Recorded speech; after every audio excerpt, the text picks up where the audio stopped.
ಆದಿಶಂಕರಾಚಾರ್ಯರು ಎಂದ ಕೂಡಲೇ ನಮಗೆ ನೆನಪಾಗುವುದು ಕಠಿಣವಾದ ತರ್ಕ, ಅಪ್ರತಿಮ ಪಾಂಡಿತ್ಯ ಮತ್ತು ಅದ್ವೈತದ ಗಂಭೀರ ಸಿದ್ಧಾಂತ. ಆದರೆ ಬುದ್ಧಿವಂತರಿಗೆ ಕೇವಲ ಜ್ಞಾನದ ದಾರಿ ತೋರಿದ ಈ ಮಹಾತ್ಮ ಸಾಮಾನ್ಯ ಭಕ್ತನಿಗಾಗಿ ಸುಂದರವಾದ ಭಕ್ತಿಮಾರ್ಗವನ್ನು ನಿರ್ಮಿಸಿದ್ದರು ಎನ್ನುವುದು ನಿಮಗೆ ಗೊತ್ತೇ?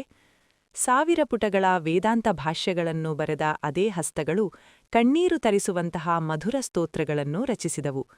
ಇಂದು ನಾವು ಶಂಕರರ ಆ ಮೃದುವಾದ ಭಕ್ತಿಮಯವಾದ ಮುಖವನ್ನು ದರ್ಶನ ಮಾಡೋಣ. ಅನೇಕರು ಅಂದುಕೊಳ್ಳುತ್ತಾರೆ, ಅದ್ವೈತ ಎಂದರೆ ದೇವರನ್ನು ನಿರಾಕರಿಸುವುದು ಎಂದು. ಆದರೆ ಶಂಕರರ ಪ್ರಕಾರ ಭಕ್ತಿ ಎಂದರೆ ತನ್ನ ಮೂಲ ಸ್ವರೂಪವನ್ನು ಹುಡುಕುವುದು. ಮೋಕ್ಷಕಾರಣ ಸಾಮಗ್ರ್ಯಾಂ ಭಕ್ತಿರೇವ ಗರೀಸಿ, ಅಂದರೆ ಮೋಕ್ಷಕ್ಕೆ ಇರುವ ದಾರಿಗಳಲ್ಲಿ ಭಕ್ತಿಯೇ ಶ್ರೇಷ್ಠವಾದುದು ಎಂದು ಅವರೇ ಹೇಳಿದ್ದಾರೆ. ಅವರು ಕಾಶಿಯಲ್ಲಿ ವಿಶ್ವನಾಥನನ್ನು ಸ್ತುತಿಸಿದರು, ಕಾಂಚಿಯಲ್ಲಿ ಕಾಮಾಕ್ಷಿಯನ್ನು ಕೊಂಡಾಡಿದರು. ತರ್ಕಕ್ಕೆ ಸಿಗದ ಪರಬ್ರಹ್ಮ ವಸ್ತುವನ್ನು ಒಬ್ಬ ಭಕ್ತನಾಗಿ ಹೇಗೆ ಪ್ರೀತಿಸಬಹುದು ಎಂಬುದನ್ನು ಅವರು ತಮ್ಮ ಸ್ತೋತ್ರಗಳ ಮೂಲಕ ನಮಗೆ ಕಲಿಸಿಕೊಟ್ಟರು. ಶಂಕರರ ಭಕ್ತಿ ಕೇವಲ ವೈಯಕ್ತಿಕವಾಗಿರಲಿಲ್ಲ, ಅದು ಲೋಕ ಕಲ್ಯಾಣಕ್ಕಾಗಿ ಇತ್ತು. ಬಾಲಕ ಶಂಕರರು ಭಿಕ್ಷೆಗಾಗಿ ಒಬ್ಬ ಬಡ ಬ್ರಾಹ್ಮಣ ಮಹಿಳೆಯ ಮನೆಗೆ ಹೋದಾಗ ಆಕೆಯ ಬಳಿ ನೀಡಲು ಕೇವಲ ಒಂದು ಒಣ ನೆಲ್ಲಿಕಾಯಿ ಮಾತ್ರ ಇತ್ತು.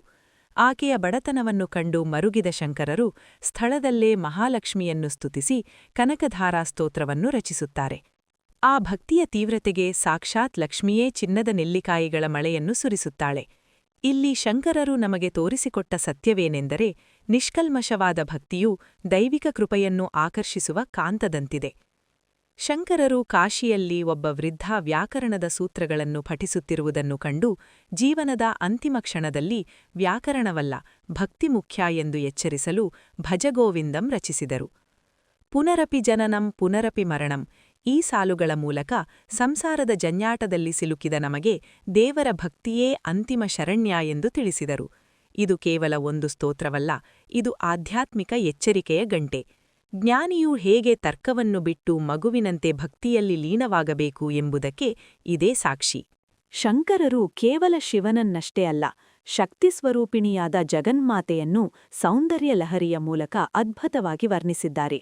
ತರ್ಕದ ಆಚಾರ್ಯರು ಅಮ್ಮನ ಪಾದದ ಮುಂದೆ ಮಗುವಾದರು. ಅವರು ರಚಿಸಿದ ಶಿವಾನಂದ ಲಹರಿ, ವಿಷ್ಣು ಸಹಸ್ರನಾಮ ಭಾಷ್ಯ ಮತ್ತು ಗಣೇಶ ಪಂಚರತ್ನ ಸ್ತೋತ್ರಗಳು ಇಂದಿಗೂ ಕೋಟ್ಯಾಂತರ ಮನೆಗಳಲ್ಲಿ ಪ್ರತಿಧ್ವನಿಸುತ್ತಿವೆ.